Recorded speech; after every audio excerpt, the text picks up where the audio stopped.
Well, we begin at 6 with an unusual sale with Cheektowaga set to sell off the town Hovercraft. Good evening, I'm Mary Alice Demler. And hello everyone, I'm Scott Levin. Now perhaps you didn't know the town actually had what they call a hovercraft, and perhaps for good reason, because it was never used. And as we hear from Channel 2's Dave McKinley, you paid for it. This red hovercraft has been kind of a white elephant for the town since it was purchased new 7 years ago for $70,000. Since then, it is sat, never used. According to Town Highway Superintendent Mark Wegner, who said he was off today and didn't have time to be interviewed, the purchase seemed like a good idea at the time.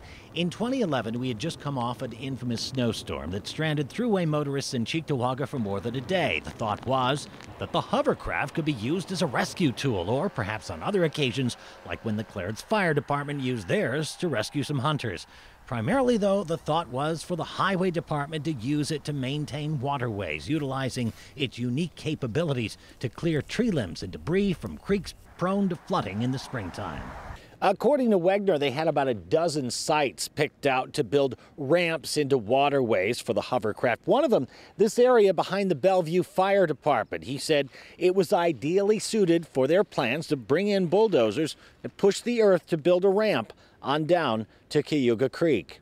But then the DEC told the town they couldn't just alter the watershed without doing studies into the design and construction of the ramps, which amounted to $60,000, about the same amount they paid for the hovercraft, making its use prohibitive. The town board will vote tonight on a resolution to sell the hovercraft to a dealer in Illinois, which says it's willing to take it off the town's hand for $20 grand. That's $50,000 less than what it cost to purchase 7 years ago. The town had tried on one prior occasion to peddle this pig in a poke. According to a resolution before town lawmakers tonight, they put it up for auction in 2014, but it only attracted a bid of $11,000. That's less than the town thought it was reasonable for it, so they kept it. Dave McKinley, Channel 2 News.